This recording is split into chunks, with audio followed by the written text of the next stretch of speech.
Wait a minute, hold up, stop. I had originally wanted to talk about nutritional facts, but today we're going to take a step back and we're going to talk about value-added food production. Now roll the intro.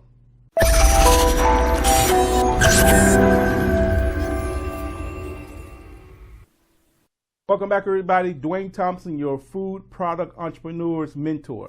Back again, happy Tuesday to you. And as I said in the introduction, I had originally wanted to talk about the nutritional facts panel.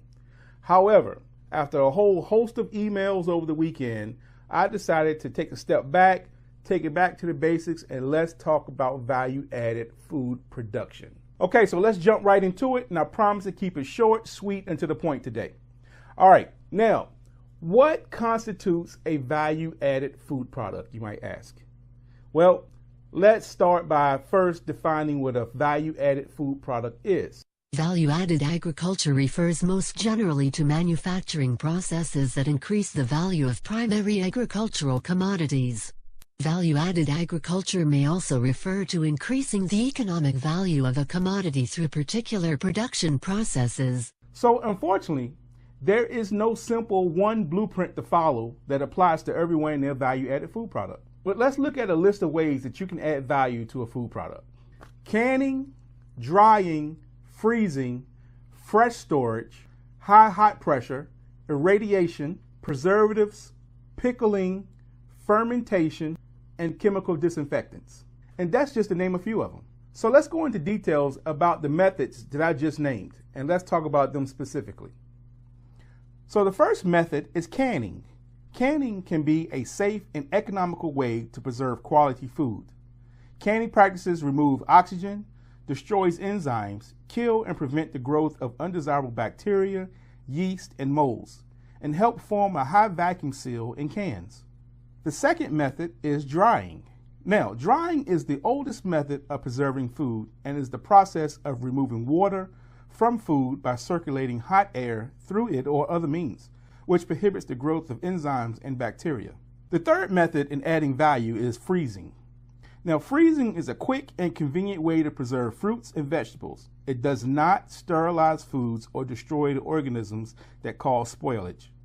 The extreme cold slows the growth of microorganisms down and the chemical changes that affect quality or cause spoilage. So the next way is called fresh storage.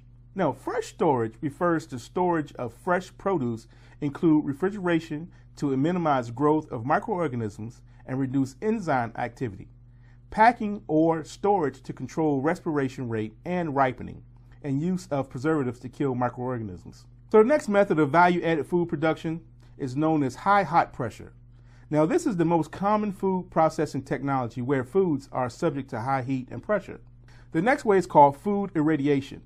Now, this method utilizes a source of ionizing energy that passes through food to destroy harmful bacteria and other organisms. It is often referred to as cold pasteurization, as it does not substantially raise the temperature of the food during processing. The next value-added food production method is known as jellies and preserves. Now, jellies and preserves are gelled or thickened fruit products with a low pH, cooked and preserved with sugars. Products include fruit, butters, jellies, preserves, jams, and similar products. Now, the next value-added production method is known as pickled or fermented. Pickled or fermented products cure for several weeks. Curing changes the color, flavor, and texture of the product. Lactic acid produced during fermentation helps preserve the product. Now, the next value-added production method that's not so commonly known is known as the chemical disinfectant. Now, chemical disinfectant agents are used to decontaminate the surface of fruits and vegetables in addition to washing with water. The agents may include chlorine, chlorine dioxide, hydrogen peroxide, trisodium phosphate, ozone, and organic acids. Wow, so there you have it. You can see there is many ways that you can actually add value to food products. Now, if I missed any ways or if I forgot to add one, make sure you hit me up in the comment section below. I'd love to know how you add value to your food product. Okay, let's talk about one last aspect of value-added food products and why we should continue to manufacture and produce them. In two simple words, economic empowerment. Economic empowerment. You see, The challenge of feeding the population of the world has always been a sustainable key issue for human societies. Think of it this way. Food production doubled during the second half of the 20th century as the world population doubled from 3 to 6 billion people. With a rapidly growing and highly urbanized population, demand across the globe for value-added processed and packaged foods and beverages is set to increase.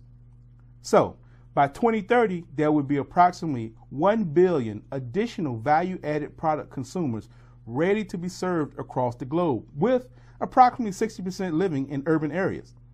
Therefore, it will be necessary to find a means to substantially produce about 50% more food than is currently produced by today's food product manufacturers. So what does all this mean for our food businesses? Well, I look at it as the best is yet to come. But hey, I'm an optimist.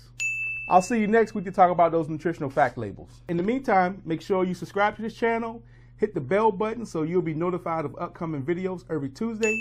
And as always, I look forward to using this platform to help you minimize your learning curve. See you later. Thanks again.